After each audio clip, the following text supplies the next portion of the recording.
Para diretso na alive ang umaga mo. Para diretso na buhay ang dugo mo. Para diretso na ang bangon at trabaho na agad-agad. Iaarangkada na namin ang mga balitang kailangan mo. Ibibigay na namin ang mga impormasyong pinaka-latest, pinakabago, pinag-uusapan, trending, viral. Arangkada Balita live sa DWIZ Metro at Mega Manila. DWIZ News FM regional stations. Naka-live din sa lahat ng DWIZ Digital News account, Facebook, YouTube at DWIZ News website. At panoorin din ang live nationwide sa Aliw 23 Free TV. Arangkada Balita.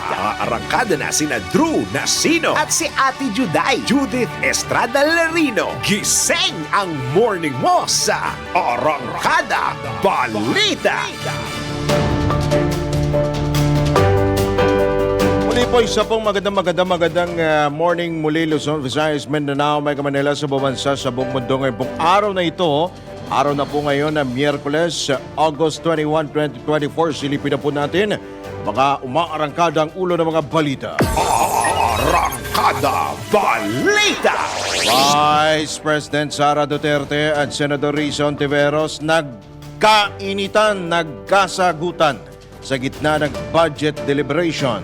Arangkada Balita. Passport ni dismissed Bamban Mayor Alice Goot. Kanyang mga kapatid pinakansela na ng Malacanang.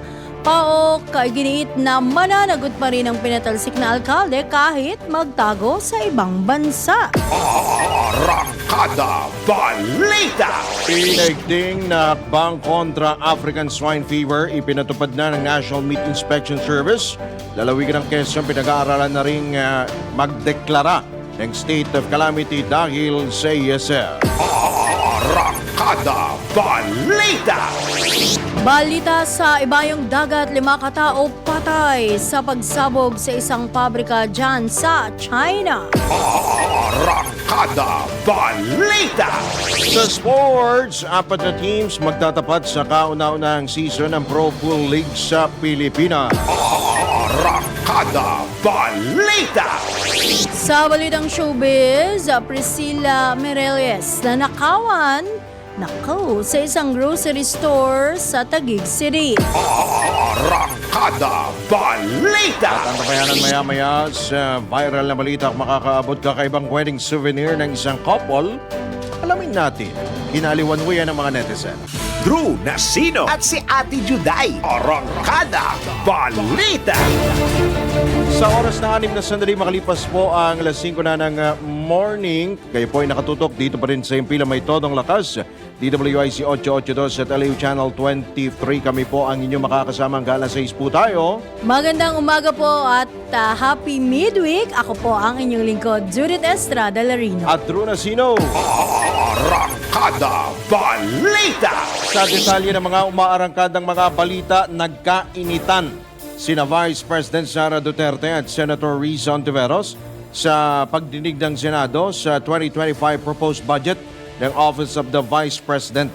Nagsimula ang diskusyon ng questionin ng Senador ang ilang programa ng OVP na anya ay kapareho lamang naman ang mga umiiral na proyekto ng ibang ahensya ng pamahalaan. Depensa naman ng pangalawang Pangulo, ilulunsad nila ang mga programa dahil may ilang lumalapit sa kanila na hindi na pagbibigyan ng ibang ahensya dahil sa tinatawag niyang pamumulitika. Tulad po ng AIX ng DSWD, kapag meron po kaming nire-refer o binibigyan ng endorsement ng AIX sa DSWD, kadalasan po nasagot sa amin ay hindi pwede dahil galing yan sa Office of the Vice President at kalaban yan. Minsan po, totoo yan na pupolitika ang assistance para sa ating mga kababayan. Kaya po, uulitin ko, ang mga tao naman kasi hindi sila tumitingin sa politika. Tumitingin lang sila na itong opisina na ito ay opisina ng gobyerno at pwede kaming humingi ng tulong doon. And so I go back to the oath that I shall do justice to every man at kaya po kami nandito at kaya po kami merong mga ganito na mga projects sa Office of the Vice President. Kasunod nito ay humingi naman ng paliwanag ang mambabatas kung tungkol saan ang librong isinulat mismo ni VP Sara na nabatid na may alokasyon o pinaglaanan ng 10 milyong piso. Ang tanong ko po ay ilang mga libro ng isang kaibigan ay bibilihin at i-distribute at ano, if the VP could tell us more about the contents ng librong ito. Madam Chair. Madam Chair, the book is not for sale. We only pay for the publication of the book. And we will send Senator Antiveros a copy so that she will know what is the content of the book. Oh, this question is not only for me, Madam Chair, para rin para sa mga kasama dito sa budget hearing. Baka ilang araw pa bago mapadala at mabasa ko, which I certainly will. But I am asking a question bilang isang mambabatas sa head of agency ng isang opisina sa executive dito sa budget hearing na to. Simpleng tanong. Tell us more about the book, isang kaibigan, at ilang kopya nito ang bibilihin ng gobyerno sa halagang 10 milyong piso at i-distribute sa kasama ng mga bags sa 1 million learners sa remote communities. Madam Chair. Madam Chair, this is an example of politicizing the budget hearing through the questions of a senator.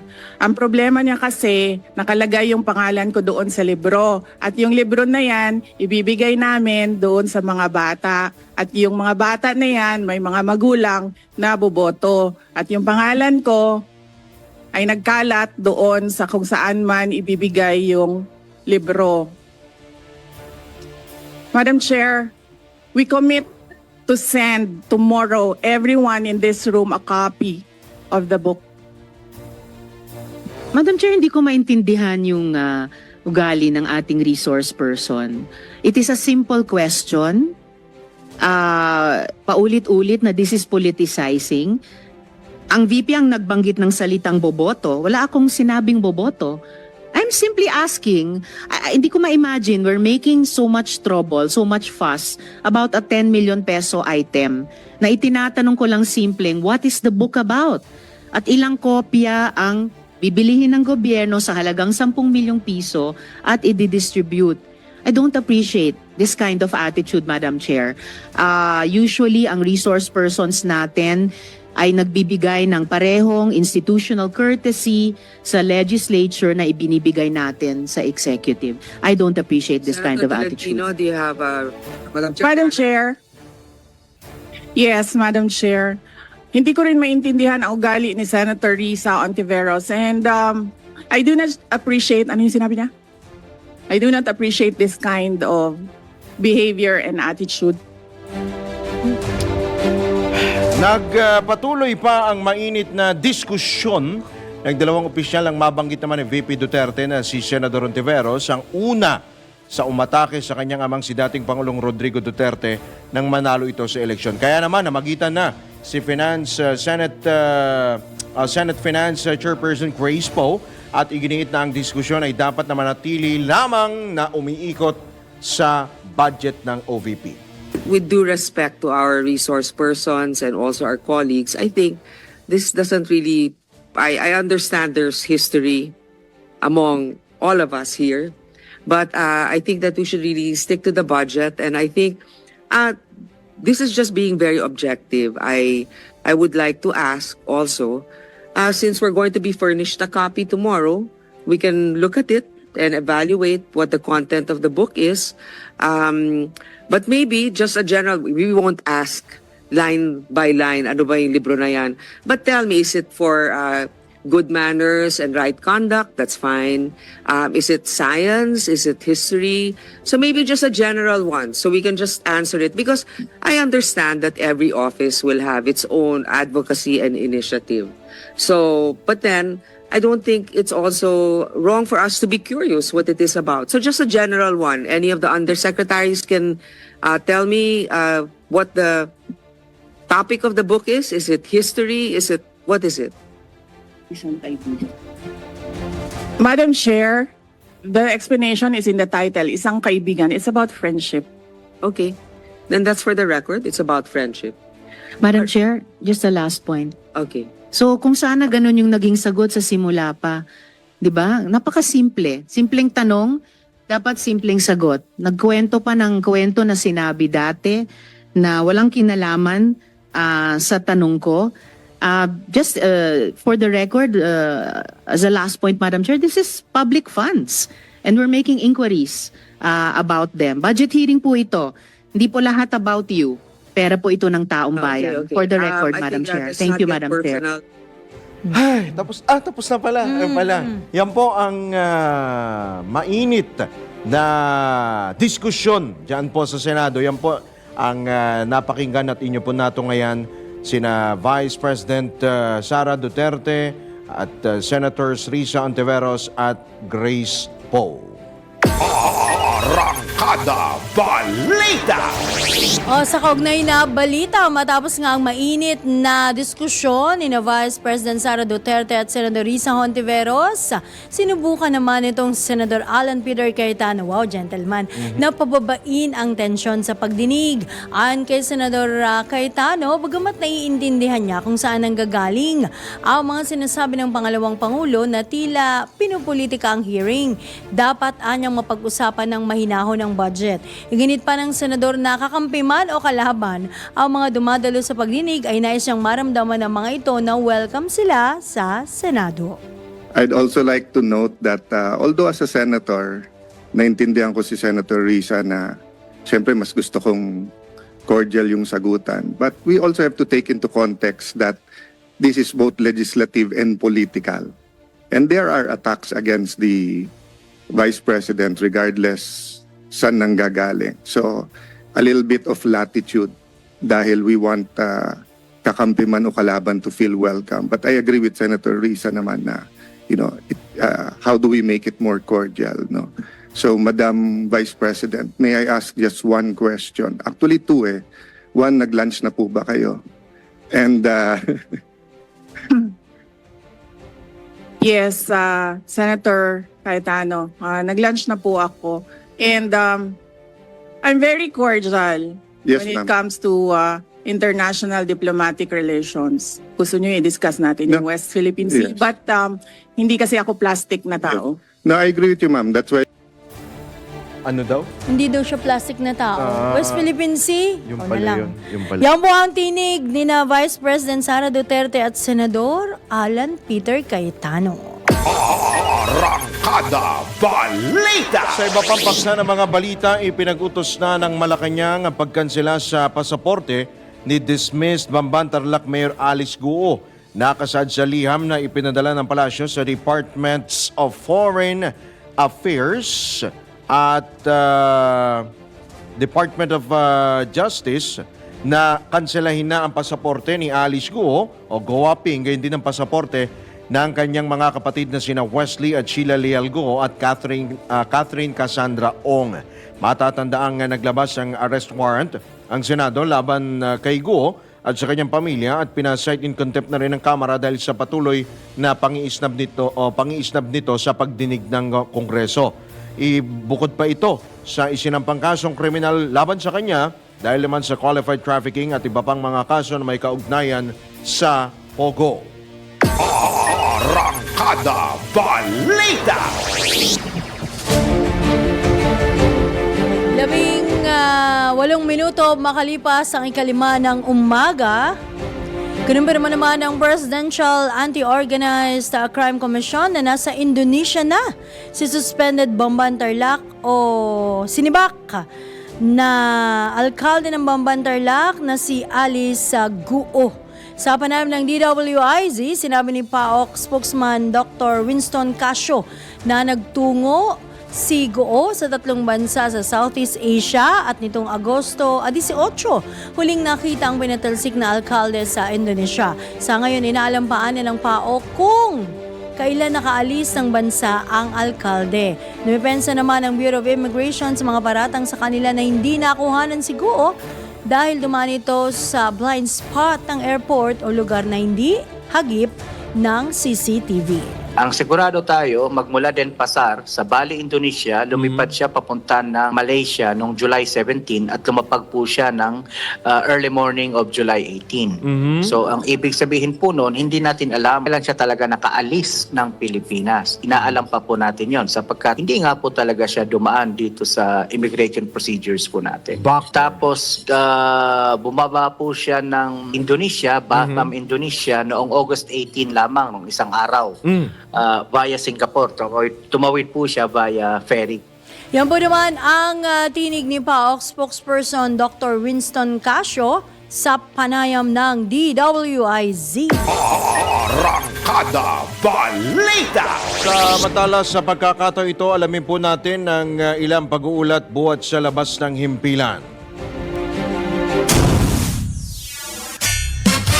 Pasahero na patungong Zamboanga arestado dahil sa shabu. Patrol 45 Raul Espera sa detalye.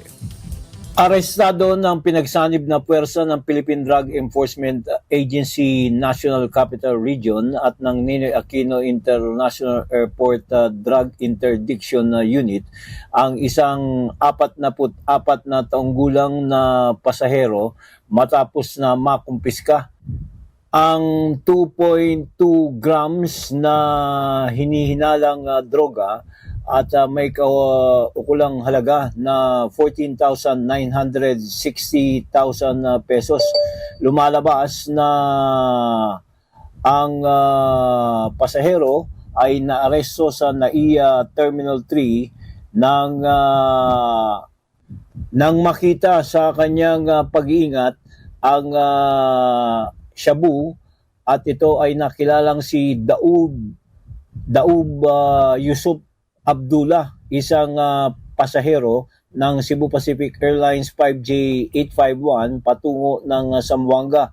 Kasong paglabag sa Section 5 ng Article 2 ng Republic Act RA 9165 ang isinampa sa arestong suspect at hindi na nga ito pinasakay sa kanyang biyahe patungo sa Zamboanga nang maresto sa NAIA Terminal 3. Raul Esperas, Patrol 45, nagbabalita ng tama, naglilingkod ng tama sa impilang may todo lakas, DWIC. Arangkada Balita!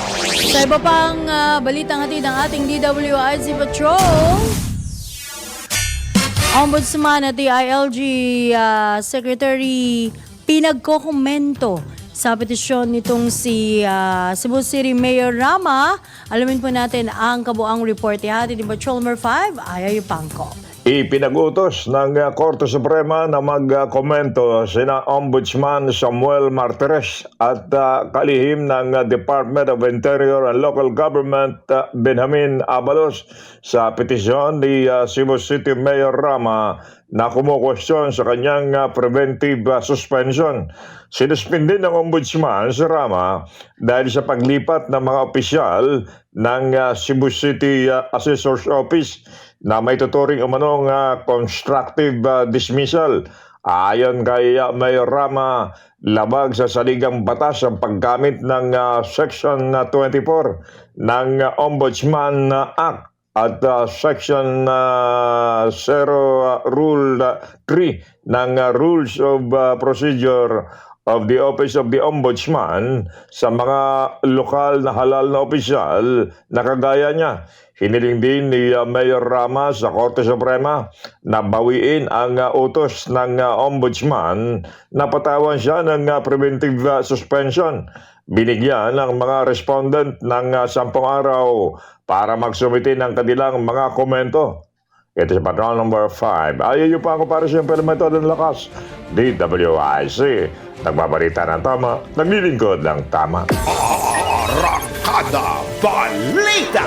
Samantala, Pilipinas, ginawa umanong pugad ng krimen ng nakaraang administrasyon.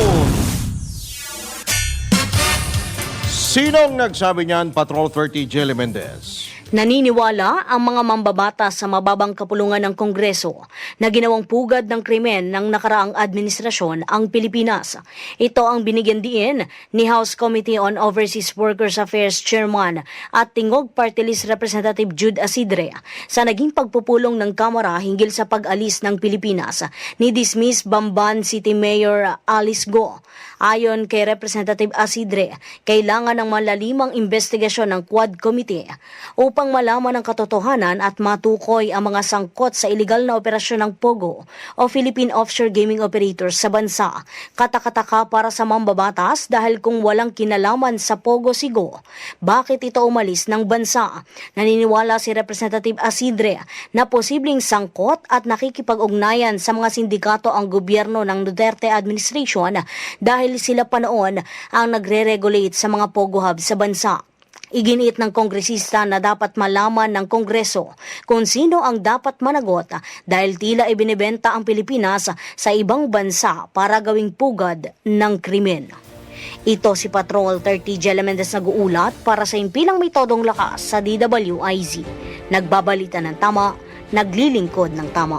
Kapag may bagong balita, naka-on air, agad-agad, DWIZ Patrol Report.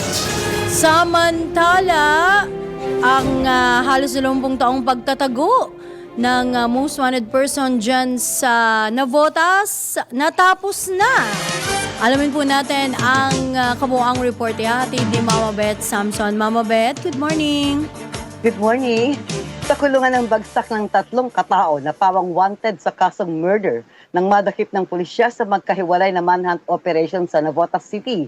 Ayon kay Navotas Police Chief Police Colonel Mario Cortez, ikinasa ng mga operatiba ng Warrant and Subpoena Section ang manhunt operation kontra sa akusadong si alias Philip 62 na nasa top 2 most wanted person ng NPD ay nadakip ng mga operatiba alauna ng hapon sa R10 Marcelo Street, Barangay NBBS proper. Nauna rito, alas 12:30 ng tanghali nang maaresto ng kabilang team ng Navotas Police sa C3 Road, Barangay NBBS proper ang isa pang akusado na si alias Berto, 59, na nasa top 1 most wanted person ng NPD. Alas 6:45 ng gabi nang madakip ng mga operatiba ng Station Intelligence Section sa pangunguna ni Police Captain Luis Rupo Jr. sa Raha Matanda Street, Barangay Daanghari ang akusado na si alias Kenneth, 35, na nasa top 5 most wanted person. Ang Colonel Cortez, si Berto at Philip ay nagtago ng 20 taon sa Nueva Ecija, makaraang parehong mapatay ang isang biktima noong 2004 at naispatan sa Navotas na naging dahilan ng kanilang pagka-aresto sa district level ng NPD.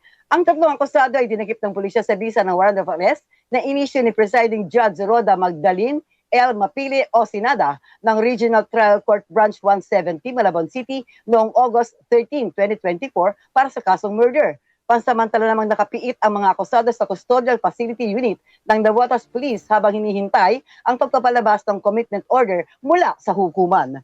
Ako si Metro Patrol Beth Samson para sa Himpilang May Todong Lakas, DWIZ. Nagbabalita ng tama, naglilingkod ng tama.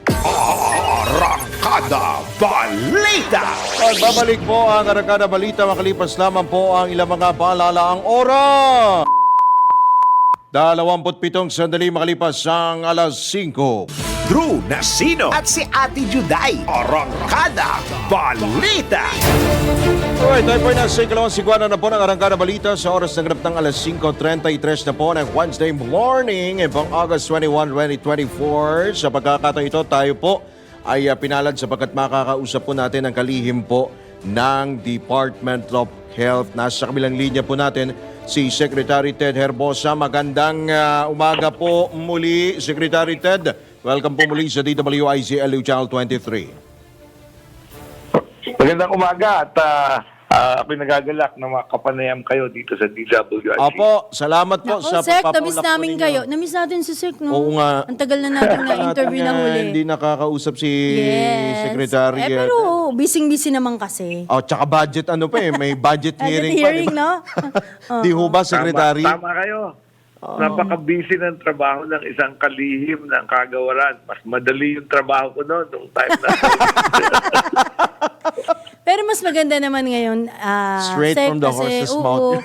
hindi ibig sabihin, mas nagagamit talaga yung kaalaman ng Secretary. And speaking Ayan. of kaalaman, Secretary, mukhang masusubok din ang iyong naging karanasan nitong nakaraang pandemic. Though wala pa namang, hindi pa naman natin, kumbaga, masasabi kung ito ba'y magiging isa rin pandemic, itong MPOX. Sana naman, wag na. Oo, wag naman na sana, Secretary Ted. Ano hong napag-usapan po ninyo ni Pangulong Bongbong Marcos nung pinulong po kayo? Oo, siyempre, interesado siya kagaya ng lahat ng Pilipino nung sinabi kong may unang kaso tayo na Opo. mula nung dineklara ng WHO yung public health emergency of international concern. Siguro para ng ating mga kababayan, yung epidemya po nandoon sa Democratic Republic of Congo, Go. sa Africa, at sa paligid na bansa niya. Meron silang mga 2,000 cases, so 1,800 to be exact, na mga cases. At marami nang namatay. At may mga bata pa na namatay. So, umikot din to sa mga katabing bansa nila, yung mga Burundi. Opo. Secretary? World Health Organization. Na, siyempre, pwedeng kumalat pa ito. So, kung akong tatanungin nyo, ang kahawig nito, hindi ang COVID. Yun. Ang kahawig nito, yung umpisa noong HIV. Okay. 1982 yun. Bagong doktor ako noon. Okay. At ganun-ganun din yung nag-umpisang Opo. Sexually transmitted disease, ganon. Nabahala ang World Health Organization kasi yung mga Opo. minention ko, marami mataas. Opo. So, Opo. Uy, saglit. Sec, medyo chumachapi ang signal. Mukhang konting pihit lang ng konti, Secretary Ted. May... balikan natin Oo, si balikan na lang Secretary natin. Ted. Si May mahalaga siyang Secretary binabanggit dun na Ted, itong ano. monkeypox. So, hindi ito may halin tulad Oo, sa sa COVID. COVID. Oo. Ay, Pero ito, okay di na ba, mga naunang balita natin talagang sexually transmitted ito, no? Eh, kung hindi ka naman may kapagtalik, safe ka. Parang Oo. ganun. Okay. Oo. At okay na si May Secretary? kapagtalik sa ano, ha? Yung may... Sa hindi kakilala. Oo. Oo. Sa Sec, Mpox ano pa, po yung binabanggit ho ninyo Tama. kanina na naputol? oo, yun nga. So, sabi ko nga, doon ang outbreak at or than about Concentrated lang doon. 1,800 doon sa concentrated doon at syempre alam niyo naman may bagong variant or clade ang tawag doon, mas maliit kaysa sa variant yung clade parang magpinsan kaysa sa magkamag-anak lang, ano. So yung bagong clade ng Mpox mas nakakamatay, may 10% mortality. So yaan ang dineklarahan ng World Health Organization na public health emergency of international concern. Wala pang pandemic, so wala na pa tayong matakot. Okay. Ang public health emergency of international concern, ito yung declaration na parang Typhoon Signal 1. Pwedeng dumaan yung bagyo dito. Ganun yun. Yes, oo. So parang warning system siya. So lahat ng mga Ministry of Health, mga Department of Health, nag-iingat. So dahil dyan, nag-increase yung surveillance natin, nag-declare at last week nga, may na-pick up na may ganyang sintomas, Opo. hinintay namin yung maging yung resulta, lumabas. Actually, 5 yung naging suspect sa Pilipinas. At isa lang doon sa may kamukhang symptoms ang nagpositibo. 5. So kaya nag-press release ako nung Monday na merong Mpox sa Pilipinas. So ito po ay taga Maynila at currently naka-confine naman siya sa ating ospital. Taga Maynila, Secretary? NCR. So, yung 5 magkakakilala ba lahat yan? Mayroon silang contact, Hindi, close contact? iba-iba. Oo, iba-iba yan. Iba-iba. Siyempre, nagsuspect yung mga doctors na baka Mpox yung nakita sa balat nila. Pinadadala ng sample sa RITM. Okay. So, ito, pang-10 ito mula nung nakaraang Mpox. So, sa Yes, Pilipinas, pang-10 na siya. Kasi in 2022, hanggang December 2023, naka-pick up tayo ng siyam na Mpox cases. Alright. Na lahat ng siyam may history ng travel sa ibang bansa. Alright. Except itong unang ito. Opo. Hindi po siya nagbiyahe sa ibang bansa. pero positive siya. So, ibig sabihin nun, siguro meron din mga nagkakaroon ng MPOX dahil mild nga siya, no? Na magkakabutlig-butlig ka pagkatapos self-limiting. Parang bulutong tubig. Magagaling ka rin. Pero yun nga, pag nagkaroon tayo ng close contact o intimate contact sa isang taong may MPOX at may mga butlig na ganito, Opo. mahahawa ka within anywhere from 6 to 21 days, pwede kang magkaroon na rin ng symptoms ng lagnat, pananakit ng ulo, sakit ng kaso-kasuan, parang kaso. Pero biglang lalabas yung mga, yun nga, yung mga butlig-butlig, maybe sa genitalia mo, sa rashes. likod, sa kamay, Naku. o yung rashes. Oo. Ako hindi siya rashes. Pantal? Butlig siya. Pantal lang, ganon. Butlig, yung may Ay, tubig, butlig. parang yung sa chicken pox. Oo. Parang sa buluto. Tapos ito, nagnanana after some time. O yun ang pinaka nakakahawa. At ang kaibahan nito, yung HIV nga, sexual contact lang talaga eh. Yes po. Ito, pwede close contact na katabi mo lang. At pwede rin to, pwede rin to yung tawag na fomite, yung tuwalya or Mga gamit. Mga gamit. nag-share kayo. Oo.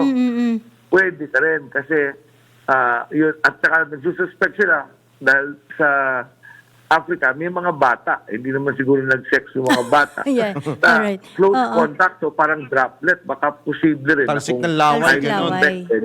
Yun, talsik na laway. So, Naku. so yan ang warning. So, syempre, binilabas natin to para sa impormasyon ng ating mga kababayan na may umiikot ditong Mpox virus kasi na-pick up natin to isang Pilipino, hindi naman siya nag-travel. Yes. So hindi to galing dun sa Africa kasi nandito na siya. Hindi siya umalis unless may nakasalahu na kasama siya na nag-travel. So nagko-contact tracing ngayon. So dami na ilang tao yung na-contact tracing ng mga nakasama niya. At binabantayan natin ngayon yung mga contacts niya. Kung ilan doon yung mga nagkasakit or magkakasakit. Sected kasi akala natin through sexual contact lang yung yung lalabas yung sa Mpox, no? May iba pa pala yung makatabi mo lang. Paano na yung mga kampanya ho natin na kontra dito sa Mpox? Alam ko naman na lahat naman natututukan mamaya ho yung sa dengue. Correct. Opo, oo. Correct. So natutunan na natin ng COVID, so nagtayo na rin ako ng task force against Mpox. So kinuha ko lahat ng eksperto, pati yung SAGE, yung ating is sa Strategic Advisory Group of Experts, sila Dr. Solante, Dr. Michelle Salvania. Yes. Naka-establish naman yan sa DOH, so kino-convene ko na rin siya. Tapos ang una namin gagawin, siyempre yung aming key population kakausapin. Itong mga kaso, nagpapatingin sa klinika, hindi sa emergency. Dahil ng COVID nun, di na makahinga kung punta ng emergency, di ba? Yes. Ito, may butlig eh. So, kuminsan sa private clinic, sa dermatologist, Oo, kasi skin. yung specialista sa balat. Kasi siyempre nababahala sila doon sa butlig. Opo. So, ang punta nila sa klinika. So, yan, magko-coordinate kami with mostly itong mga ospital na dineklara ko na ready to accept. May mga dermatology residents and clinic yan. Diyan nagpupunta ang mga Pilipino. May mga complaint sa balat nila. Kasi gano'n na ang mangyayari dyan. Pag tinubuhan ka ng mga butlig, Yes, siyempre pupunta ka oo. sa clinic ng derma. Di ba? Derma, right. Opo, Pero hindi oo. naman lahat ng derma clinic ganyan eh. Kasi kung iba, papaganda lang eh. Pero naman yung Oo nga. clinic para... Pampakinis, Oo. parang ganun na, no? Ibang clinic for wellness lang eh. Yeah. And aesthetic. Yun diba? Pero doon sa aming mga ospital, may residency training. Yung mga dermapathology talaga. Yung mga kapansanan sa balat. Yun ang Yes, ikukonsulta mo. Opo, Dentista yun sa ganong klase. Iba't ibang klaseng sakit sa balat. Alright. So yan ang hinahanda namin ngayon. Tapos ititrain natin ulit ang ating mga emergency doctor. Kasi pag sarado na yung clinic at gabi, nataranta yung tao at may pantal Susugod. siya sa ari niya. Pupuntahan niya, siyempre. Pupunta niya siyempre sa emergency. Hospital. Or kung matindi yung lagnat, sakit ng katawan, di makagalaw, baka tsaka lang na-examine eh. Opo. Ganun malalaman yung simptomas. So wala pa tayong emergency Isang kaso lang to. Tandaan Alright. nyo, 100 million tayo Pilipino. Opo, Pero no cause for warning. Yan ang sinasabi namin. So wala Pero, pang dapat ikatakot, kapangamba ang ating mga kababayan sected, pero ang Correct. maraming kaso ay ang dengue at ang Ayan, leptospirosis. tama. Thank Dahil you tag-ulan, for doing actually. that too. Yan ang actually lepto muna. Yung Lepto. Yung pa. Leptospirosis, So, oo. dalawa. Minamatay. 30. Oo. At saka ang daming, di ba, nagagalit nga ako, ba't nagsuswimming yung mga bata sa baha, madumi yan. Oo Hindi nga. naman swimming pool yan. Kaya nang nangyari, siguro doon sa 20 na namatay, kasi 670 yung nagka-lepto mula noong nagkarina at saka habagat na matinding baha sa Metro Manila. Opo. 670. Isipin mo yun, ang dami nun. Napuno yung 67. NPTI ng 40 ba yun o 50? Iba, nilipat na daw sa iba eh. Ibang ospital eh. Siyempre. Oo, inirefer na sa ibang ospital. Ang hirap mag-alaga ng lepto case kasi nasa ICU siya. Kailangan mo ng isang nurse para sa dalawang critically ill. Tapos yung gastos, yung malaki umaabot kami ng 300 to 400,000 Huh? sa Nako. pag-alaga lang ng isa. Ang Kung laki. nakuha mo yan dahil nag-swimming ka lang sa imburnal, kuwawa naman yung ibang pasyente na agawan mo pa ng pera ng gobyerno para Wala, pagpagamot. Preventable naman siya. Opo, Di ba? oo. So yan kaya nililinaw ko lang. Ang hirap naman kahit magpalabas tayo ng batas na bawal mag-swimming, sabi sa akin ni President PBM, paano mong i-implement yan? Hindi mo naman pwede pulawin na swimming. Sabihin pa Sabi sa, na gano'n. sabihin pa sa inyo, KJ naman yung Secretary Ted. Oo, Enjoy ka nga eh. Habang Tama. umuulan, di ba? Oh. Oo, tama naman siya kasi nag-hearing siyang governor eh. Siyempre, sabi Yeah. niya talagang i-heighten na lang natin yung kampanya ito Yun. sa radyo at pati yung mga tanod. Sila magpauwi dun sa mga bahay. Bata, LGU. oo. Sila Ganun, LGU. Oo, LGU ang talagang tututok dyan na, yung mga bata, huwag kayo mag-swimming dyan, di ba? So kung mabasa ka naman sa baha dahil nanggaling kang trabaho na baha, sabon at tubig, pinapatay yung leptospira.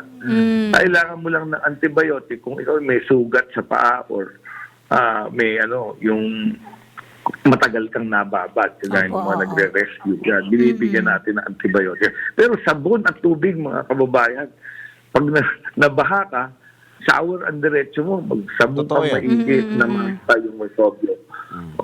And then, of course, huwag maglaro sa tubig at huwag magtampisaw doon sa tubig baha. Kasi lumalangoy pa yung daga kasama ng mga bata na kudus ko. Saka basura. Ang Yan. isa pang Kung ano pinag-usapan lumulutang natin, dyan. Pasintabi po sa Yung mga do- nag-aalmusal.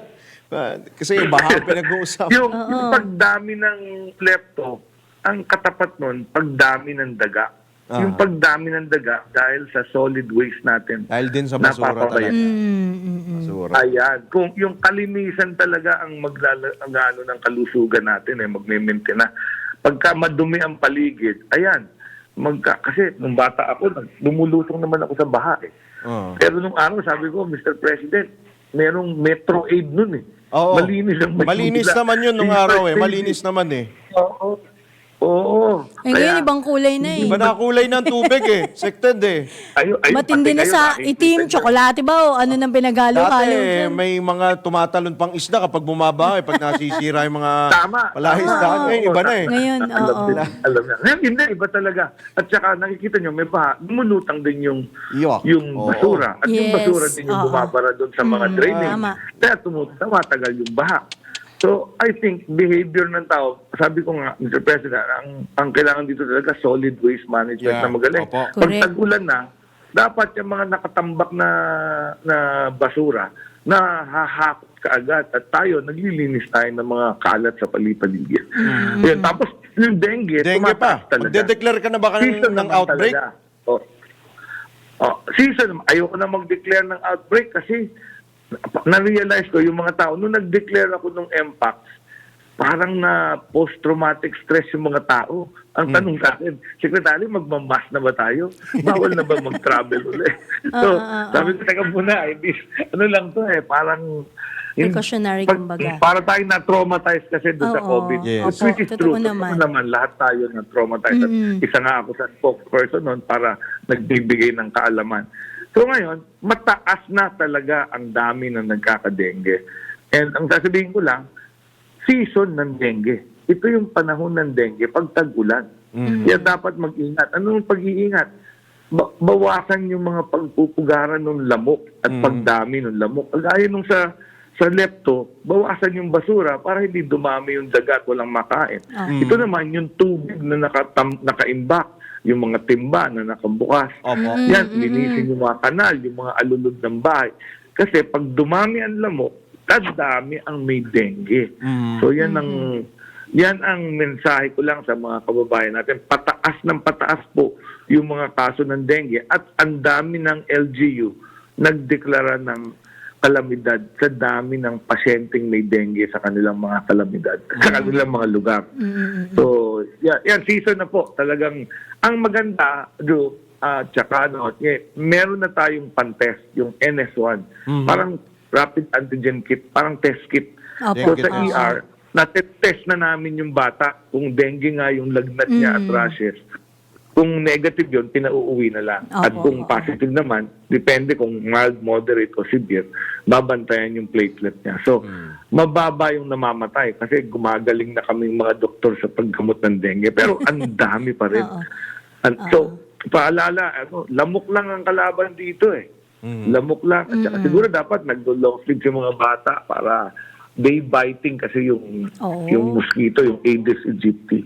Sa umaga yata siya nag-feed. Tsaka yung babae lang nag-feed niyan. In preparation for pagbubuntis. Sik, Kaya meron, yun ang nangangagat. Sik, meron naman yung mga nilalagay din, yung pinapahid na mga cream, di ba? For protection daw, pati sa legs. Lalo yung mga nakapalda. Mosquito repellent. Oo. Correct. At saka siyempre, kung maraming lamok sa lugar mo, umalis ka na doon. Ayun lang. Kasi, ang isa pang nahahabol ng lamok, kuminsan yung mataas yung uric acid sa dugo. Napansin kayo, kuminsan nagpa-party kayo, tapos isang tao lang yung kinakagat ng lamok. Ay! Kasi among you. Ganun? Ganun pala yun ako. Alright. Opo. Teka, one last na lang ko kay Sected? Sected? Diyan ka ba? Ay, Diyan pa ba? Si Sected? Secretary Ted. Nag-party. Teka. Ano na natin siguro si Sected. Oo, ano na tayo? Paalam na tayo kay Sected. Pakisabi na lang, sige. Tumatawag ba? Ay, sige. Sige lang. Go ahead. Last parting words na lang bago natin siya tuluyang bitawan. Napakahalaga po nitong issue po. Oo, kalusugan ito po ito. Dahil mataas po ang kaso po ng dengue at leptospirosis. Leptospirosis, no? Though wala pang bakuna, no? Dun Ayan sa dengue. Sected, baka meron ho kayong mga karagdagan pa mga panawagan sa Paalala, abiso sa publiko. Ayun, yung dengue lang talaga, no? Dengue lang. Ito, kahapon, umulan naman nung isang araw, umulan Lakas naman. nga, Ang hapon nga, Sik, eh. Oo. So, magbaon ng bota yung mga nagtatrabaho, lalo na, alam niyo naman kung ang lugar niyo, bahain. Magbota kayo at kung mapilitan kayong lumusong sa baha, maghugas ka agad ng matindi sa soap and water para hindi magka-lepto. And then magpigilan natin yung mga bata maglaro ng swimming. Alam niyo, okay maligo sa ulan, pero hindi okay lumangoy dun sa maduming kulay brown na tubig. Totoo naman. Totoo naman yun. Totoo Diba? naman. Kasi yung ulan, malinis yun di ba? Opo. Walang baha, maglaro ka sa ulan, wala namang problema yon. Okay sa akin yun. Alright. Tapos sa dengue talaga, bantayan natin ang dengue. Ano pa lang, kasi bare months tumataas yan So pataas pa lang, ang dami na. Bare months So make sure, maglinis, kalinisan pa rin yan Yung sa dengue. Opo. Make sure walang pupugaran yung lamok. At yun, gumamit ng mga repellent, long sleeves, etc. Alright, opo. Naku, sige po, Sected, marami pong salamat sa inyo pong oras at sa mga susunod pang araw, kung maaabala pa namin kayo, marami pong salamat. Good luck po sa inyo. Ingat po kayo, Secretary. Maraming salamat din. Magandang umaga po. Salamat po. Good Magandang morning umaga. po sa inyo. Alright, si Secretary Ted Herbosa po yan ng Department of Health. Magbabalik po muli ang Arangkada Balita makalipas lamang po ilang mga paalala ang oras. 6 na minuto lamang, sumapit ang ganap na alas 6. Arangkada Balita. Sa iba pa mga pahabol na balita, mas pinaigting pa ng NMIS o National Meat Inspection Service ang kanilang mga hakbang upang mapigilang kumalat ang African Swine Fever sa Metro Manila. Ayon kay NMIS NCR Regional Technical Director Dr. Jocelyn Salvador, Bukod sa accreditation at registration, puspusan na rin ang surveillance audit sa mga planta at meat establishments. Maigpititaan niyang binabantayan ng mga slaughterhouse, cold storage facilities, meat cutting at meat distribution centers para matiyak na tumatalima ang mga ito sa food safety. Arangkada Balita! Sa kaugnay na balita, pinag-aaralan naman ng pamahalaang panlalawigan po ng Quezon ang posibleng pagdedeklara ng state of calamity dahil nga sa epekto ng African swine fever. Kasunod naman ito ng patuloy na pagtaas ng kaso ng ASF sa buong lalawigan na pinaniniwala ang dulot din ng paglobo ng mga kaso nito sa Batangas. Ayon kay Flomelia Clan ng Provincial Veterinary Office, sa 41 bayan walo rito ay may kumpirmadong kaso na ng ASF. Kaugnay nito, nagsasagawa na ng disinfection ang pamahalaang panlalawigan ng Quezon at nagpatupad na rin ang pagigpit sa kanilang mga entry points. Arangkada Balita! Samantala, tanggap tayo ng pag-uulat mula kay Arman Cambe. Arman! Nasa malubang kalagayan ngayon ang isang 10 taong gulang na grade 5 student na lalaki matapos itong pagsasaksakin ng sa 18 anyos na dalaga sa barangay Dolores, Taytay, Rizal kahapon. Sa investigasyon, pauwi na umano ng eskwelahan ng bahay ang bata galing sa eskwelahan nang biglang undayan ng saksak mula sa likod ng suspect na si Alice Jerica. 22 saksak sa iba't ibang parte ng katawan ang tinamo ng batang si Jake. Ayon kay Police Colonel Felipe Maragon, Rizal Police Director, matagal nang nakabang ang suspect sa lugar at talagang may hinihintay. Pagdaan ng biktima, doon na ito inatake ng saksak ng suspect. Ilang nagdarang motorista agad na sumaklolo sa bata at mabilis na naisugod sa ospital kasama ang ina ng biktima. Mabilis din nahuli ang dalagang suspect na ayon kay Colonel Maragon ay hindi na makausap ng maayos. Naharap ang suspect sa kasong frustrated murder at violence against women and children. Arman Cambe mula Calabarzon, nag-ulat para sa Pilang Todo Lakas. DWIC nagbabalita ng tama, naglilingkod ng tama. Arangkada Balita! Alright, bago na tayo tuloy ang pansamantalang po magpaalam, meron pong inilabas po na statement po si Pangulong Bongbong Marcos kaugnay po sa pag-eskapo, pag-alis ni Mayor Alice. Mayor Alice Go. Alice Go, Gora Belsna. Nakaalis at gumora po pa Indonesia.